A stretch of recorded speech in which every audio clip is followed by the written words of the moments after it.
The man who was a hospital. Jerome ke Jerome. It was my liver that was out of order. I knew it was my liver that was out of order because I had just been reading a patent liver care circular in which were detailed the various symptoms by which a man could tell when his liver was out of order. I had them all. It is a most extraordinary thing, but I never read a patent medicine advertisement without being impelled to the conclusion that I am suffering from the particular disease therein dealt with in its most virulent form. The diagnosis seems in every case to correspond exactly with all the sensations that I have ever felt. I remember going to the British Museum one day to read up the treatments for some slight ailments of which I had a touch. Hay fever, I fancy it was. I got on the book and read all I came to read, and then, in an unthinking moment, I idly turned the leaves and began to indolently study diseases generally. I forget which was the first distemper I plunged into. Some fearful, devastating scourge, I know, and before I had glanced half down the list of premonitory symptoms, it was borne in upon me that I had fairly got it. I sat for a while frozen with horror, and then, in the listlessness of despair, I again turned over the pages.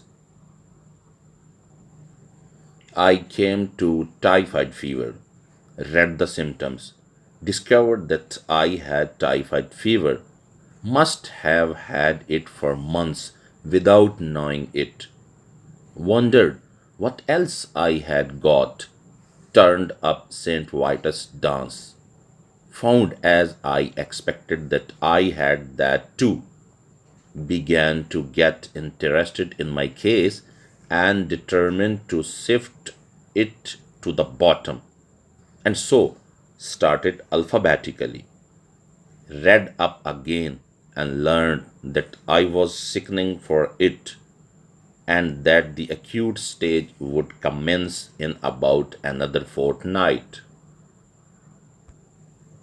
Bright's disease, I was relieved to find I had only in a modified form, and so far as that was concerned, I might live for years.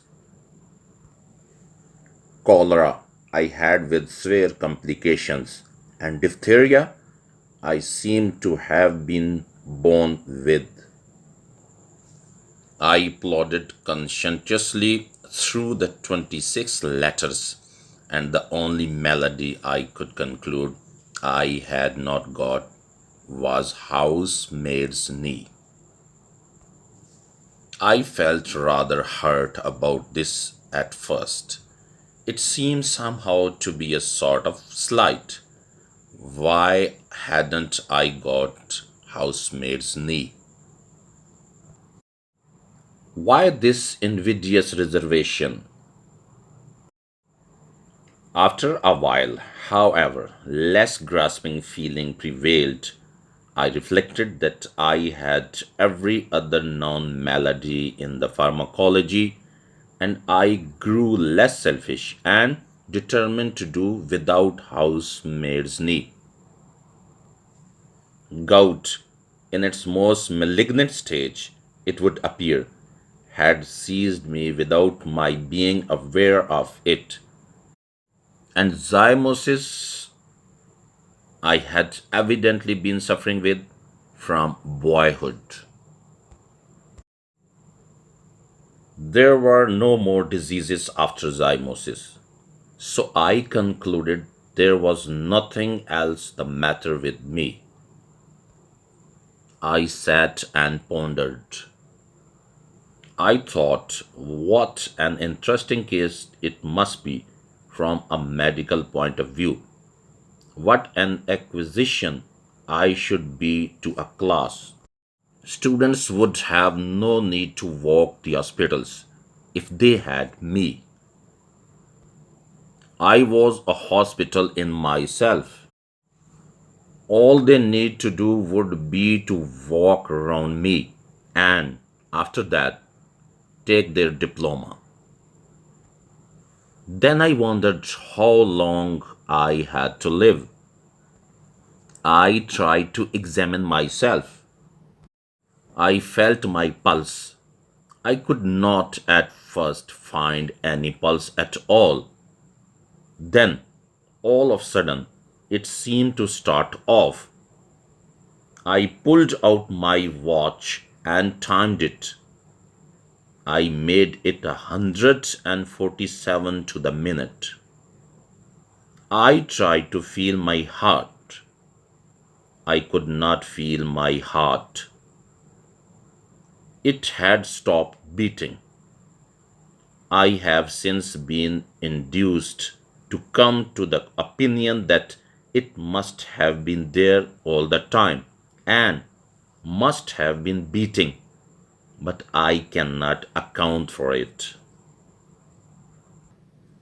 I patted myself all over my front, from what I call my waist up to my head, and I went a bit round each side and a little way up the back. But I could not feel or hear anything. I tried to look at my tongue. I stuck it out as far as ever it would go, and I shut one eye and tried to examine it with the other. I could only see the tip, and the only thing that I could gain from that was to feel more certain than before that I had scarlet fever. I had walked into that reading room a happy, healthy man. I crawled out a decrepit wreck. I went to my medical man. He is an old chum of mine and feels my pulse and looks at my tongue and talks about the weather, all for nothing when I fancy I'm ill. So I thought I would do him a good turn by going to him now. What a doctor wants, I said, is practice. He shall have me. He will get more practice out of me than out of 1700 of your ordinary commonplace patients with only one or two diseases each. So I went straight up and saw him, and he said, "Well, what's the matter with you?" I said, "I will not take up your time, dear boy, with telling you what is the matter with me. Life is brief, and you might pass away before I had finished. But I will tell you what is not the matter with me. I have not got housemaid's knee. Why I have not got housemaid's knee, I cannot tell you, but the fact remains that I have not got it. Everything else, however, I have got. And I told him how I came to discover it all. Then he opened me and looked on me and clutched hold of my wrist, and then he hit me over the chest when I wasn't expecting it. A cowardly thing to do, I call it, and immediately afterwards butted me with the side of his head. After that, he sat down and wrote out a prescription and folded it up and gave it to me. And I put it in my pocket and went out. I did not open it. I took it to the nearest chemist and handed it in.